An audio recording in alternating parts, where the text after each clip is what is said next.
자, 계속해서 이제 심리 검사의 분류 한번 볼게요. 이것도 이제 심리 검사의 분류는 첫 번째 검사 실시 방식에 따른 분류는 엄청 쉬워요. 속도 검사냐, 역량 검사냐. 속도 검사, 스피드 테스트 써야겠네요. 스피드 테스트는 무엇을 보는 거냐? 스피드 테스트는 실시 방식에 따라서 분류하면은 실시 방식 메모가 있으니 간략하게. 자, 첫 번째 속도냐 역량이냐. 역량 검사. 스피드 테스트는 문제 해결력을 보는 것이 아니라 빨리빨리 하는 숙련도를 보는 것이고요. 역량 검사는 파워, 능력을 보는 거죠. 문제 해결력을 보는 검사이다. 그래서 우리 역량 검사하면 직무 역량 검사, IT 역량 검사, 부모 역량 검사 이런 것들이 있어요. 그 다음에 이건 쓰지 않을 거예요. 개인 검사냐 집단 검사. 개인 1대1 실시하는 거 아니면 1대 다루 실시하는 거. 장단점 유추되시죠? 그 다음에 이제 지필 검사와 수행 검사. 지필 테스트, 지필 검사는 우리가 언어성 검사라고 하죠. 문항에 이제 그 인쇄된 대로 하는 거. 그 다음에 수행 검사는 무슨 검사? 동작성 검사라고도 합니다. 움직임 조작하는 걸 보는 것.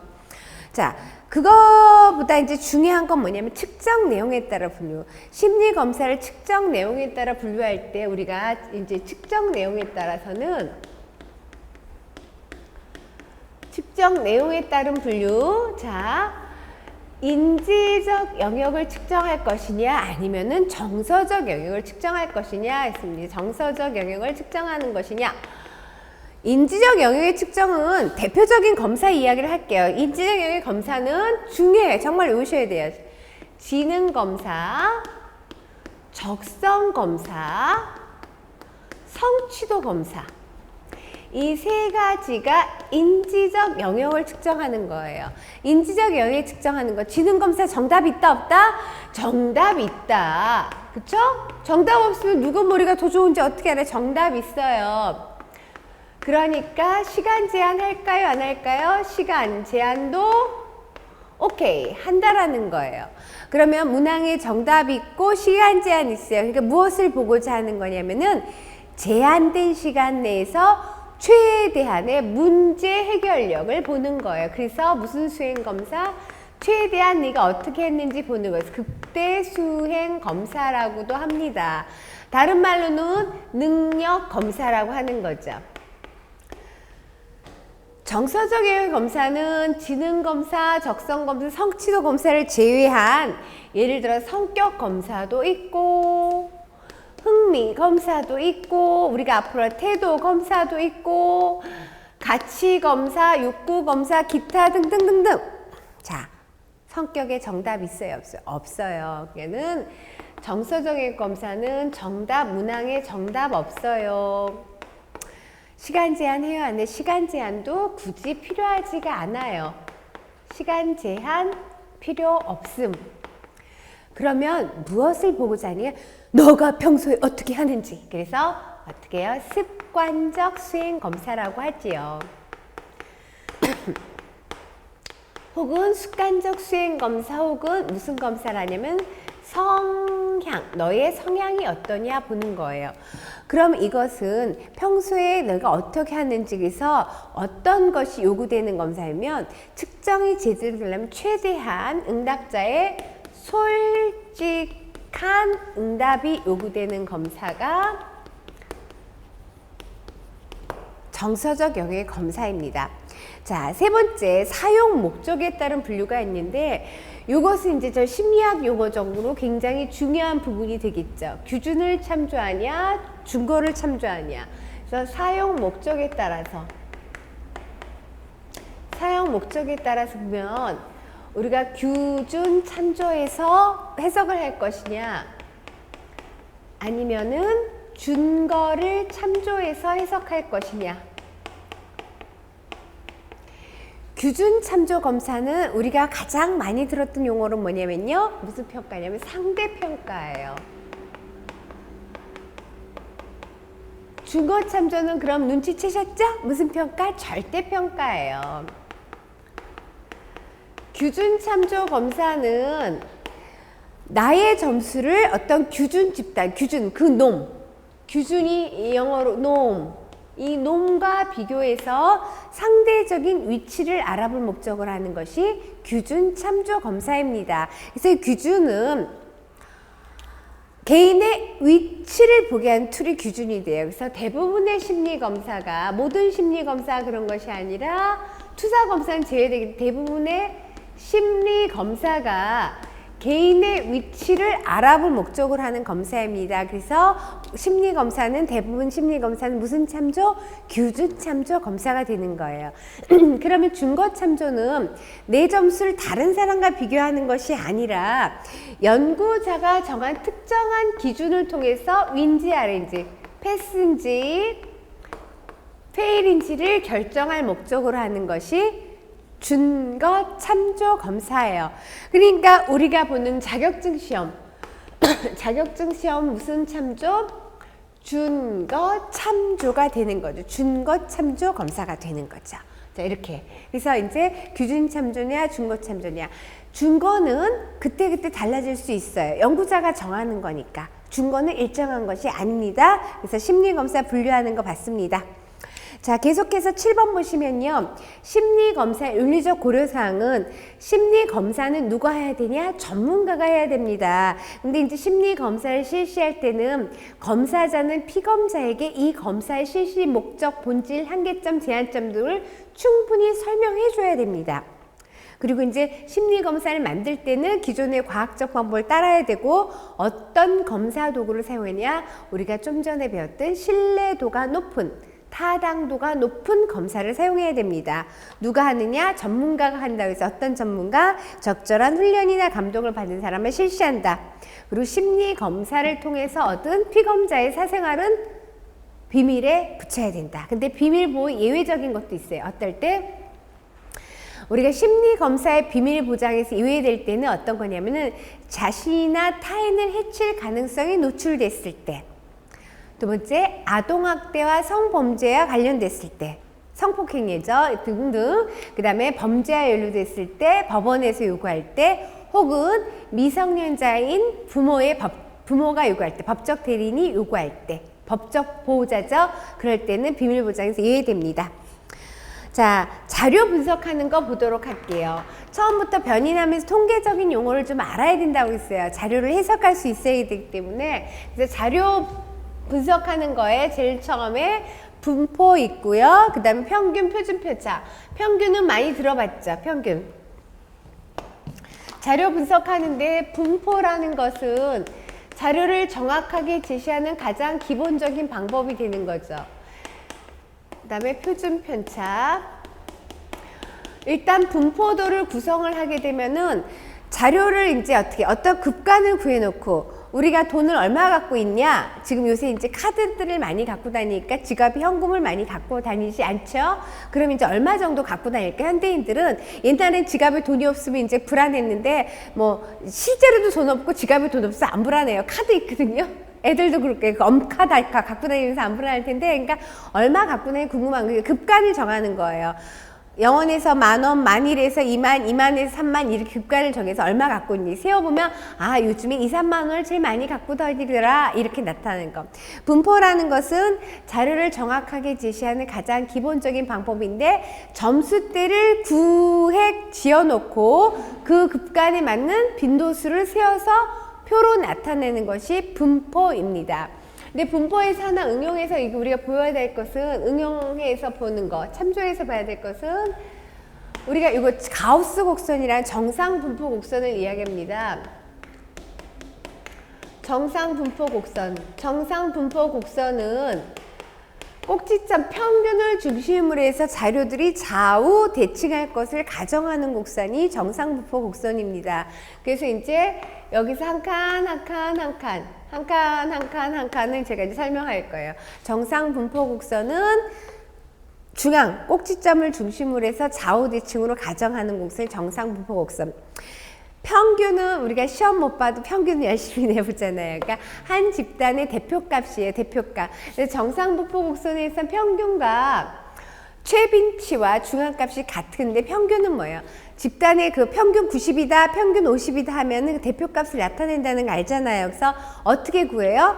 집단에 속한 점수의 합을 다 더해서 10과목 봐서 10과목 점수의 합을 다 더해서 어떻게 10으로 나누는 거, 사례수로 나누는 것이 평균이죠. 자, 그런데 평균이 A집단이 평균이 50이에요. B집단도 평균이 50이에요. 동일한 집단의 성질을 갖고 있다라 볼 수는 있을까요? 없을까요? 없다라는 거예요. A집단 평균 50은 이 50을 주변으로 해 45, 60, 75, 45, 55, 60 이렇게 비슷비슷하게 모여서 50이 구성될 수 있죠. B집단의 50은 100점, 빵점, 50점, 60점 이렇게 해서 다르게 구성이 돼서 50이 나오겠죠. 다시 말하면 평균 50이 나왔다 하더라도 두 집단의 성질은 다르다는 거예요. 그걸 보는 게 뭐냐? 표준 편차예요. 여기서 보면 표준 편차는 집단의 각 수치들이 집단의 평균으로부터 얼마만큼 흩어져 있느냐, 모여 있나 보는 통계치가 표준 편차예요. 그러니까 표준 편차가 크면 넓게 흩어져 있으니까 그 집단은 이질적인 집단이 되고, 표준 편차가 작으면 좁게 분포하니까 그 집단은 50을 주면 비슷비슷한 사람 모이면은 동질적이고, 50을 주면 많이 흩어져 있으면 이질적으로 보는 거예요. 자, 그게 표준 편차예요. 표준 편차, 집단의 각 수치들이 집단의 평균으로부터 얼마만큼 흩어져 있는가 보는 통계치. 자, 근데 여기서 이제 요거는 정상분포 곡선에서 우리가 나중에 자료를 해석하려면 알아야 되는 것이 한 칸 한 칸 벌어진 게 무엇이냐? 요만큼, 여기 1표준 편차예요. 여기가 제로고 플러스 1표준 편차, 마이너스 1표준 편차예요. 마이너스 2표준 편차, 마이너스 3표준 편차 이렇게 되겠죠. 플러스 2표준 편차, 3표준 편차. 그래서 정확하게 이제 그 숫자를 제가 쓰지 않지만 평균을 중심으로 해서 정상분포에선 68, 95, 99 플러스 마이너스 1표준 편차 사이에 전체 자료의 약 68%가 분포한다로 가정하는 것이 정상분포 곡선. 플러스 마이너스 2표준 편차의 전체 자료 약 95%, 플러스 마이너스 3표준 편차의 전체 자료 약 99.7 이렇게 분포한다고 가정하는 곡선이 정상 분포 곡선입니다. 표준 편차, 집단의 각 수치들이 집단의 평균으로부터 얼마만큼 흩어져 있느냐, 모여 있나 보는 통계치입니다. 자, 원점수와 표준 점수 말씀드릴게요. 원 점수는 10점 만점에 9점 이런 거 점수 받은 거예요. 자, 우리가 이제 그 국어를 90점 받고 수학을 85점 받았다고 했어요. 이게 원점수예요. 어느 게 더 잘했어요? 저거 갖고는 알 수 없어요. 왜 알 수 없냐? 국어의 평균과 수학의 평균이 달라요. 평균이 같아도 또 다른 게 있어요. 뭐가 다르냐? 아까 배운 표준 편차가 다르다는 거예요. 그래서 원점수 갖고는 어느 것이 더 잘했는지 못했는지 비교할 수가 없어요. 그러니까 아이들 자꾸 닥달하지 마요. 쓸데없는 짓 하면 안 돼요. 근데 이제 내가 타인과 비교하려는 것이 아니라 그러면 나 국어가 수학이 어느 게 더 잘했지? 어느 실력이 더 좋은 건지 이렇게 알고 싶으면 원점수는 의거점이 없어서 비교할 수 없다라 하니 무엇이 달라요? 평균도 다르고 표준 편차도 달라서 비교할 수가 없어요. 그래서 탄생한 점수가 평균도 같게 표준 편차도 같게 변환하는 표준 점수예요. 표준 점수. 그래서 표준 점수는 원점수가 평균과 표준 편차가 달라서 비교할 수가 없어요. 그러니까 평균도 같게 변환하고 표준 편차도 같게 기준점을 똑같이 해놓으니까 비교 가능하겠죠? 이렇게 하는 거예요. 그래서 표준 점수 G는 분포의 표준 편차를 이용해서 개인이 평균에서 벗어난 거리를 보는 거예요. 아까 이제 68, 95, 99는 집단의 수치를 어떻게 흩어져 있느냐, 모여 있느냐 보는 거지만 이것은 개인이 나의 위치에서 어디 벌어져 있냐 보는 거거든요. 그래서 G점수 공식은 외우셔야 돼요. G점수는 어떻게 평균을 제로, 표준 편차를 1로 변환한 거예요. 어떠한 과목도 평균을 제로, 표준 편차를 1로 변환한 거죠. 그래서 이 공식은 외우셔야 되는데 어떻게 외우냐? 표준 편차분의 원 점수 마이너스 평균 이렇게 하는 거예요. 자, 그런데 그게 지점수예요. 근데 여기서 보니까 원 점수가 평균보다 적으면은, 예를 들어 평균이 50인데 원 점수가 40이면 분자가 마이너스가 나오죠. 우리가 수학을 싫어하고 못하더라도 마이너스가 나오면은 이 값이 마이너스가 나온다는 거예요. 분자가 마이너스 나오니까. 그리고 계산을 하다 보면 소수점도 굉장히 길게 나와요. 그래서 또 탄생한 값이 뭐냐? T점수예요. T점수는 평균을 50, 표준 편차를 10으로 변환해서 비교하자는 거예요. 그래서 T점수는 10G 플러스 50 이렇게 계산하는 거예요. 그래서 각 개인의 위치를 알 수 있도록 하는 것. 그래서 자, 표준 점수 보면 원 점수들의 평균이 같고 표준 편차도 같은 정상분포선에서 상대적 위치. 그래서 개인을 비교해 주게 하는 것이 뭐다? 표준 점수입니다. 상관이 있다라는 의미를 한번 10번 볼게요. 자, 여러분과 저는 상관이 있어요. 상관이 있다는 뭐냐? 상관이 있다라는 것은 한 변인이 변할 때 다른 변인이 같이 움직이느냐, 움직이지 않느냐는 거예요. 이건 한 변이 변할 때 다른 변이 같이 따라 움직이느냐, 움직이지 않느냐. 상관이 없으면 얘가 변할 때 요동치지 않아야 돼요. 이것은 우리가 정적으로든 부적으로든 상관이 있다라는 것은 한 변인과 다른 변인의 관계를 보는데 정적 상관이든 부적 상관이든 상관계수는, 그래서 우리가 R은 마이너스 1부터 플러스 1 사이의 분포예요. 만약에 움직일 때 똑같이 움직이면 정적 상관, 정적으로 완전 이렇게 정적 상관일 수가 있고요, 완전 이렇게 부적 상관일 수도 있어요. 상관이 없으면 0의 획이에요. 0이에요. 그렇죠? 이렇게 보는 거. 상관계수, 한 변인이 변함에 따라 다른 변인, 이걸 통해서 우리가 R 제곱을 구해서 결정계수도 알 수가 있습니다. 표집을 볼게요. 표집의 종류가 굉장히 있는데 지금 여기 나온 것은 표집은 확률적 표집이에요. 그래서 단순 무선 표집, 그 다음에 뭐 나왔어요? 체계적 표집, 단순 무선 표집을 변형한 체계적 표집, 그 다음에 군집 표집, 집약 표집이죠. 군집 표집, 유층 표집 있습니다. 유층 혹은 층화 표집.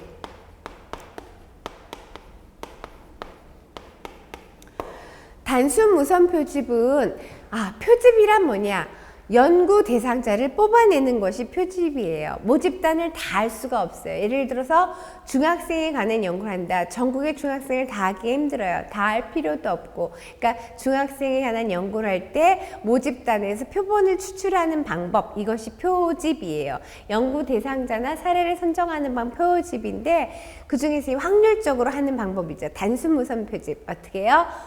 모집단에게 일련 번호를 부여한다면 모집단에 명단이 있어야 됩니다. 일련 번호를 부여한 다음에 필요한 수만큼 무선으로, 무자의로 아무거나 나오라는 거죠. 그게 하는 거 단순 무선 표집. 자, 체계적 표집은 뭐냐면 처음 한 번만 무선으로 추출하고 나머지는 규칙성에 의해서 표집하는 방법이 체계적 표집입니다. 군집 표집은, 자, 우리가 하위 집단 간에는 집단 간 동질성으로 구성되었을 때 연구 주제에 따라 다르지만 중학생, A 중학교, B 중학교, C 중학교를 내가 표집 대상으로 선정했다면은 A도 중학생, B도 중학생, C도 중학생, 집단 간의 성질은 어때요? 동질이라는 거예요. 집단 내에 들어가면은 다 집단 간에는 동질이고 이 안에는 다 이질적으로 구성이 되어 있다는 거죠. 그래서 군집 표집은 하위 집단 간의 동질로 구성하고 하위 집단 내에서 이질적으로 구성됐을 때 단순 무선 표집을 낱개를 하나씩 하는 것이 아니라 선택된 집단에 속한 덩어리를 한꺼번에 표집하는 방법이 군집 표집입니다. 유층 표집은 이것도 연구 주제에 따라 다르죠. 유층 표집은 집단 간엔 이질적이에요. 이거랑 이제 이건 집단 간에 동질 집단 내는 이질적으로 구성되었다면은 이거는 집단 간이 이질적인 거야. 좀 크로스돼요, 서로. 그래서 종교 연구를 한다든가 언어 연구를 할 때 예를 들어 카톨릭 집단, 불교 집단, 기독교 집단 이렇게 나눴을 때 집단 간의 성질은 다 이질적인 거죠. 그 안에서 다시 단순 무선하거나 군지 표집하는 방법이 유층 표집입니다. 그래서 표집.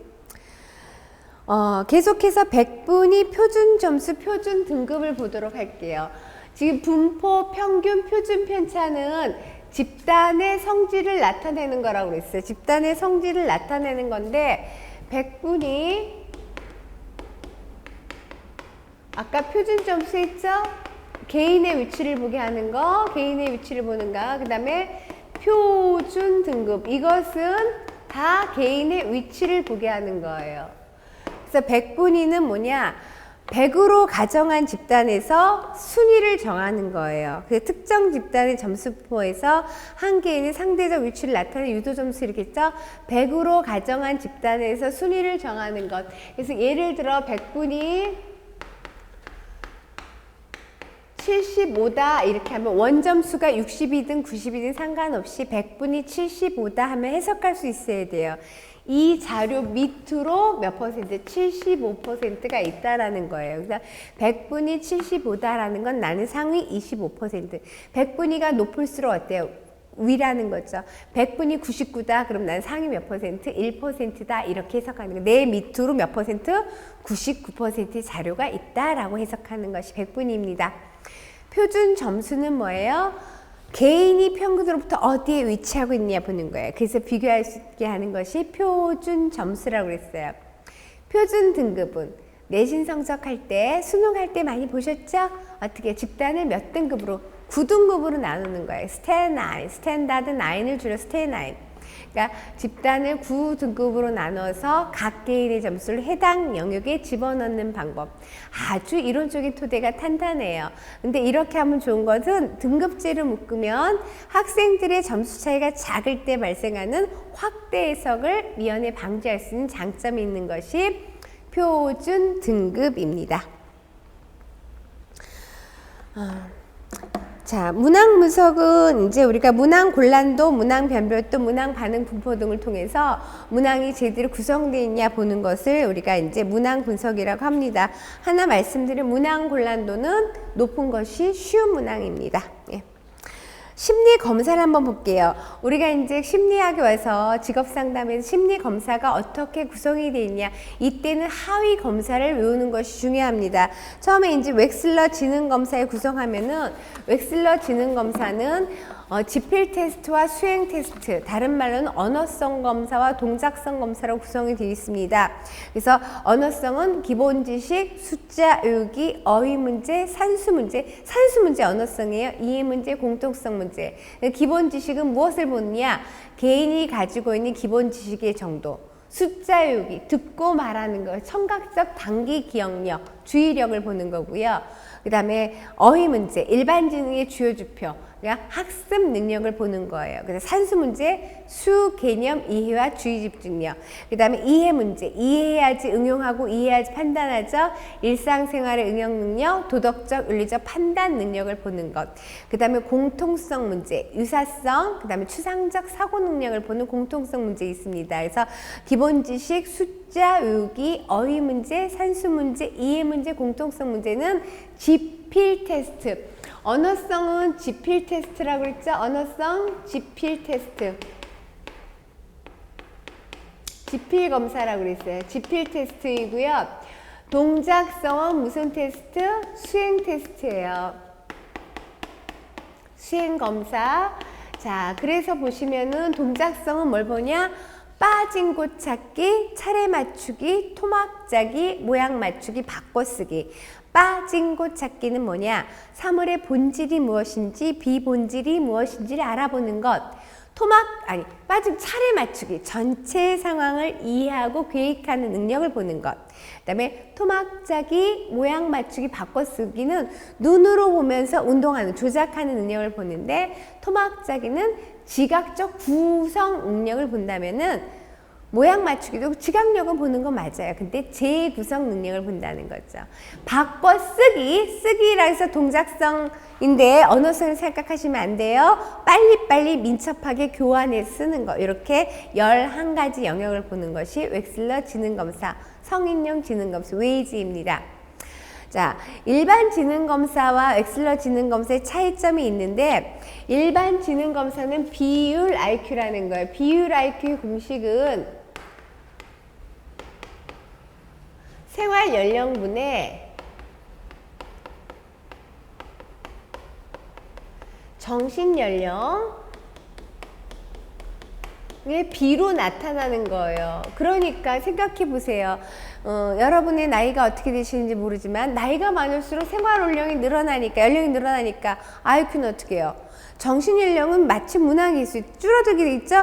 이게 어떻게 된 일이에요? 그냥 나이 드는 것도 내 나이가 어때서 그래도 나이 갖고 분모 공식이 그러니까. 그래서 이거는 만 15세 전후에만 의미 있는 IQ가 비율 IQ예요. 15세 전후에만 의미 있는 IQ. 그러면은 웩슬러 지능검사는 편차 IQ라는 거죠. 편차 IQ는 뭐냐? 각 개인의 해당 연령대를 고려해서 하는데, 편차니까 뭐예요? 평균과 표준 편차를 가지고 개인의 해당 연령대를 고려해서 설명하고 있는 것이 편차 IQ입니다. 그래서 웩슬러 지능검사는 전체 지능의 평균과 표준 편차가 있고요. 지금 기본 지식, 숫자 외우기, 어휘 문제, 산수 문제, 이해 문제, 공통성 문제, 이런 소검사의 평균이 다르죠. 소검사의 평균을 먼저 말씀드리면, 소검사의 평균은 10, 표준 편차는 3으로 변환해서 해석을 하는 것이고, 전체는 평균을 100, 표준 편차를 15로 변환한 것이 웩슬러 지능검사입니다. 자, 3번 GATB 직업 적성 검사 보도록 하겠습니다. 검사 도구 들어오면 항상 하위 검사가 어떻게 해야 중요한데, 여기서 이제 검출되는 적성이 중요합니다. 자, 지필 검사와 수행 검사, 동작 검사 있는데요. 동작 검 손의 재치, 손가락의 재치, 그건 어렵지 않지. 7개의 적성을 보면 지능, 형태 지각, 사무 지각, 공간 적성, 운동 반응, 언어 능력, 수리 능력, 이렇게 7가지 적성을 추정하는 것이 적성 검사입니다.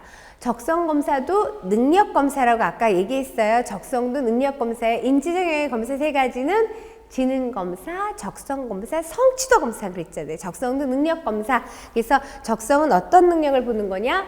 특수한 능력을 보는 것이다. 적성 검사입니다. 자, 그 다음에 4번, 우리가 직업 상담에서 정말 중요한 건 직업 선호도 검사예요. 직업 선호도 검사는 실직자, 구직자, 심리적 특성도 직업과 관련된 걸 보는 거죠. 당연히 직업 선호도니까. 직업 선호도 검사는 흥미 검사의 일종이죠.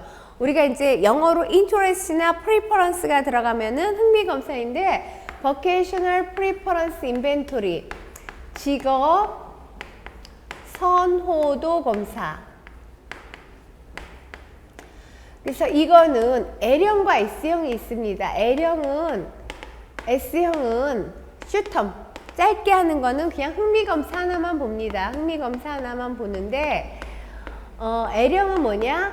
흥미검사, 성격검사, 생활사 검사를 한다라는 거죠. 자, 그래서 흥미검사를 보시면요. 우리가 6가지 흥미 유형, 실제형, 탐구형, 예술형, 사회형, 기업형, 관습형이 빠졌네요. 관습형. 하나 더 적어주세요. 자, 그래서 흥미검사 하위 영역은 5가지 영역을 보는데, 활동검사, 흥미검사는 구성이 어떻게 되어 있냐? 흥미검사는 홀랜드 이론을 바탕 흥미검사, 활동검사, 유능성 검사, 선호 직업 검사, 선호 분야 검사, 개인의 일반 성향을 보는 일반 성향 검사. 활동 검사, 평소에 어떤 활동을 하고 싶거나 좋아하는지에 대한 검사. 유능성 검사. 너에게 자기에게 어떤 능력이 있다고 생각하는지에 대한 검사. 선호 직업 검사. 어떤 직업 좋아하는지에 대한 검사. 선호 분야 검사만 좀 잘하시면 어떤 과목, 어떤 학문을 좋아하는지에 대한 검사. 그 다음에 개인의 일반적인 성향이나 태도를 일반 성향 이렇게 보는 것 5가지. 활유, 선분이 이렇게 보는 것입니다. 그 다음에 이제 성격 검사는 지금 흥미 검사 중에 성격 검사를 볼 수가 있다고 있죠. 다 볼 때는 우리가 빅5 이론에 의해서 만든 5가지 요인을 봐요. 그래서 성격 5요인 검사를 보는데 외향성, 그 다음에 호감성, 성실성, 정서적 불안정성, 그 다음에 뭐 있어요? 체험에 대한 혹은 경험에 대한 개방성 정도를 추정합니다. 이게 5가지 영역을 본다라는 거죠. 그래서 각 개인의 성격을 보는 거. 그래서 외향성과 호감성은 둘 다 대인관계 체험인데 외향적인 사람도 굉장히 낙천적인 명랑하고 여러 사람 다 긍정적인 사람이죠. 호감성은 이 역시 대인관계를 어떻게 하겠지만 굉장히 주목받기보다는 조용해더라도 조용할 들은 뭐 이렇게 밖으로 칠렐레 팔렐레 하든 간에 어떻게 이타적인 사람이에요. 그래서 굉장히 이타심이 큰 사람 정도를 보는 거. 성실성은 뭐예요? 규칙 규범 잘 지키는 정도죠. 근데 성실성 점수가 높아도 좋진 않아요. 성실 점수가 지나치게 높으면은 지나치다는 표현을 제가 하죠. 강박이 될 수 있어요. 강박증 있죠. 강박은 만성 불안이에요. 일중독증, 깔끔함, 까다로움 이런 현상이 나타날 수 있습니다. 그 다음에 인간의 정서에는 긍정적인 정서와 부정적인 정서 있죠. 즐거움, 기쁨, 환희 이런 긍정적인 정서가 있고요.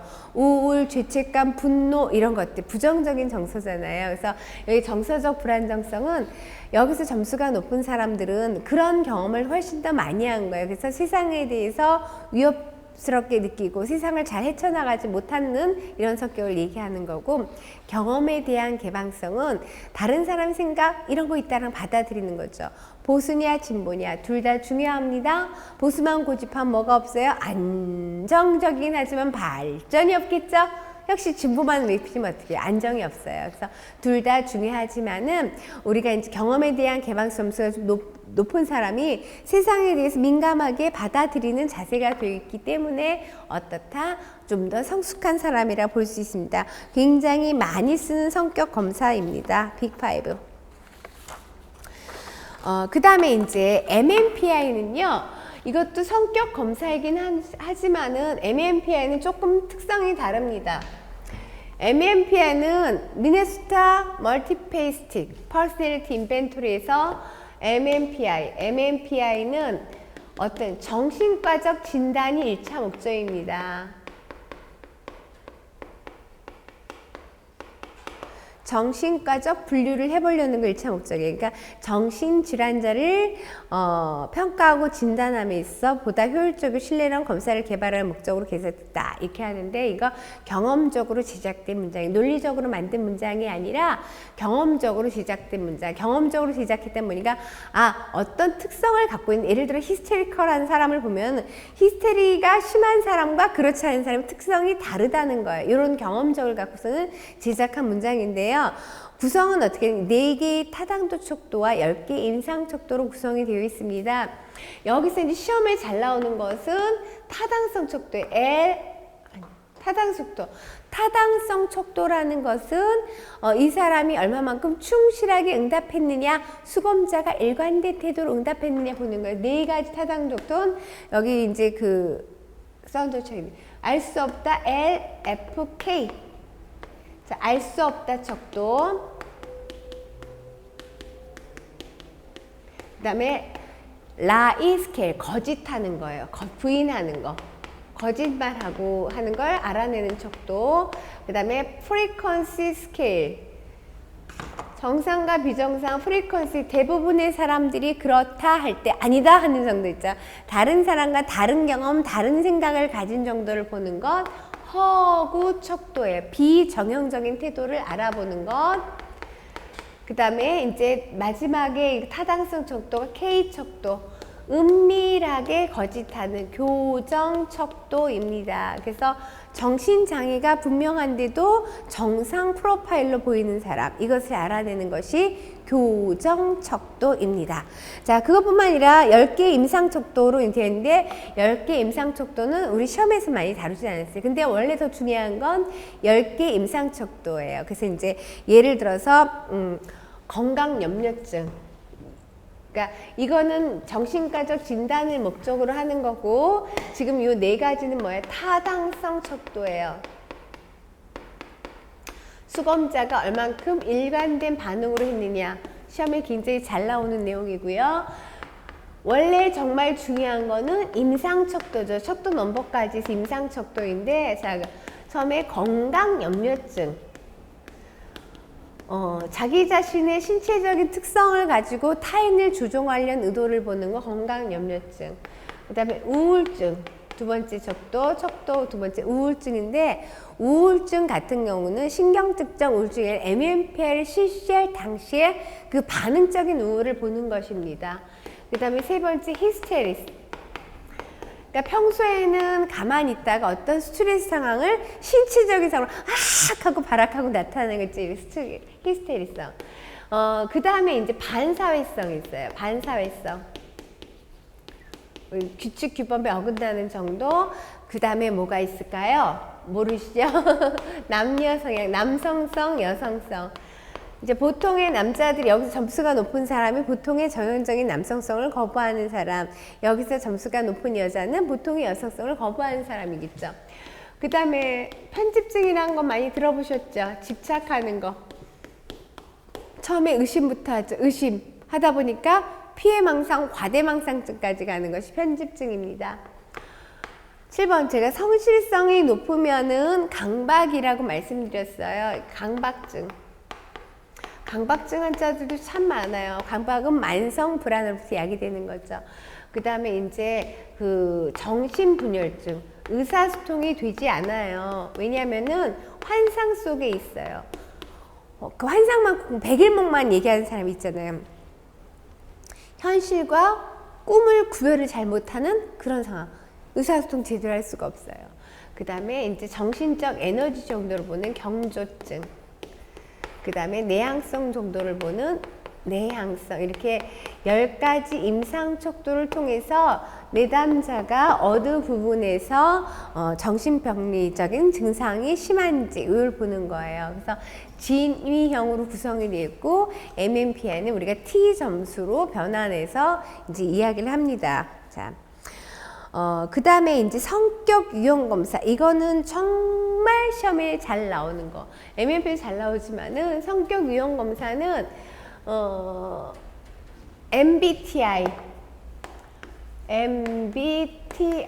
이거는 성격 유형 지표는 마이어브릭스 타입 인디케이터 해갖고 마이어브릭스 모녀 시간에 만든 성격 유형 지표예요.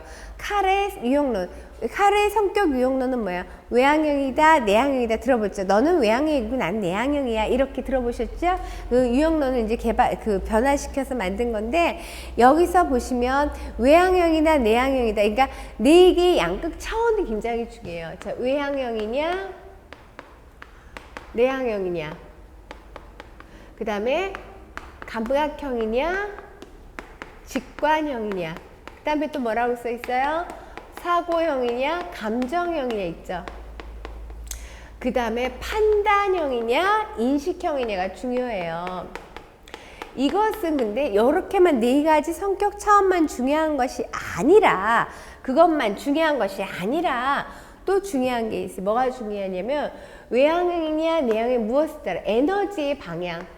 에너지 방향이 어디로 쏠리느냐, 주의 집중이 어디로 펼쳐지느냐에 따라서 밖으로 쏠리면 외향형, 내 안으로 쏠리면 어떻게 내향형 이렇게 되는 거죠. 그 다음에 감각형이냐 직관형은 무엇이지? 정보 수집을 어떻게 하느냐. 정보 수집의 방법에 따라서 감각형, 오감에 의존한다는 거죠. 오감에 의존하는 건 지금 현재 실제 경험을 토대로 해서 정보를 수집하는 것이 감각형이고요. 직관형은 직관형은 뭐냐? 직관형 오감이 아니라 육감, 영감이 되는 거예요. 그러니까 미래지향적으로 정보를 얻어내는 내용. 그 다음에 이제 판단을 어떻게 하냐? 판단 양식에 따라서 판단 양식에 따라서 사고형이냐 감정형이냐. 사고형은요 진실, 사실에 주 관심을 가져요. 그러니까 객관적이고 논리적이고 분석적으로 판단하는 거고, 감정형은요 진실, 사실에 사람과 관계에 주 관심을 가져요. 그래서 굉장히 정상 참작을 하면서 판단하는 양식. 그 다음에 마지막으로 판단형이냐 인식형 혹은 지각형이라고 하는데, 판단형이냐 인식형에는 무엇에 따라서 이렇게 나누냐면은 이행 양식, 어떻게 이행하느냐, 이행 방법에 따라서 판단형이냐 인식형이냐인데, 판단형은 목적과 방향이 분명합니다. 그러니까 철저히 계획한 대로 일을 추진해 나가는 것이 판단형이에요. 인식형은 목적과 방향은 변화 가능하다는 거예요. 융통성 있고 자율적으로 일을 처리하는 것이 인식형입니다. 그래서 MMP는 이렇게 4가지 성격 차원에서 16가지 성격 조합을 설명하고 있는 거, 직업 상담할 때 많이 쓰는 검사 도구입니다. 자, 그 다음에 디스크 행동 유형 검사는 이제 뭐 우리가 시험에서는 많이 나왔던 건 아니에요. 그러니까 이제 디스크 행동, 윌리엄 머스턴 박사가 이제 내가 나의 힘을 어떻게 인식하느냐, 타인과 관계, 주도적으로 인식하느냐, 사교형이냐, 신중형이냐, 안정형이냐, 한 번도 시험에 나왔던 것은 아닙니다. 그래서 참고 삼아 놨습니다. 10번의 투사 검사를 보면요, 우리가 이번 시간에 다뤘던 웩슬러 지능 검사부터 지금 디스크까지도 마찬가지 다 객관적인 검사입니다.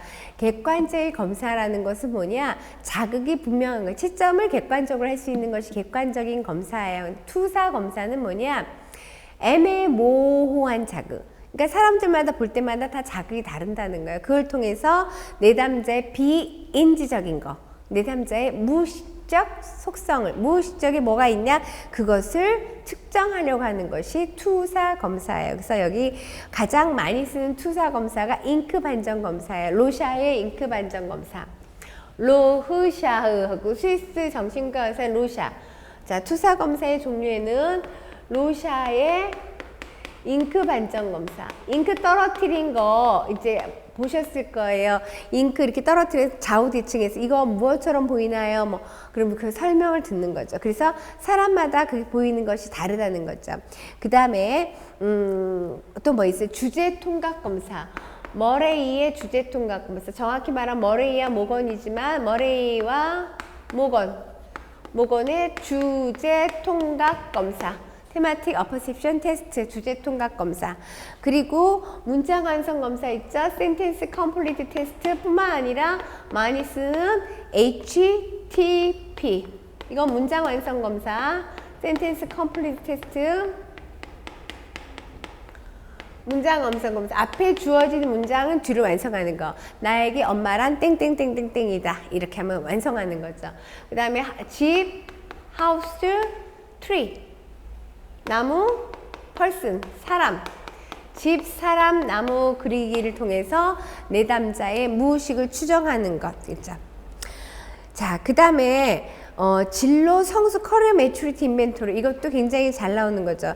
직업 성숙 개념, 진로 유형, 연구 모형을 영향으로 해선 표준화된 검사 도구인데, 이것도 역시 2가지 척도가 있습니다. CMI는 어떻게 구성이냐, 태도, 진로 발달 정도를 보는데 태도와 뭐가 있다? 능력을 보는 거죠. 태도에는 5가지 척도를 봐요. 어떻게? 결정성, 진로에 대한 결정 정도, 결정성, 참여도, 능동적으로 참여한 정도, 독립성, 스스로 진로 결정을 한 정도, 독립성, 그 다음에 진로에 대한 이해와 준비 정도, 성향, 그 다음에 하고 싶기는 하나 나의 능력과 현실과의 타협을 보는 타협성. 그래서 태도 척도는 이렇게 5가지. 결정성, 참여도, 독립성, 성향, 타협성을 보고, 능력 정도는 자기 이해 능력, 자기 이해, 직업평가. 평가는요. 그다음에 목표를 선정하는, 목표 선정. 그다음에 계획하는 거. 뿐만 아니라 문제 해결하는 이 5가지 영역을 보는 것입니다. 둘 다 5개 영역입니다. 자, 그래서 이번 시간에 이제 검사 도구 봤습니다. 검사 도구는 어떻게, 하위 검사가 어떻게 구성되는지 아는 것이 정말 중요합니다. 잠깐 휴식을 갖도록 하겠습니다. 감사합니다.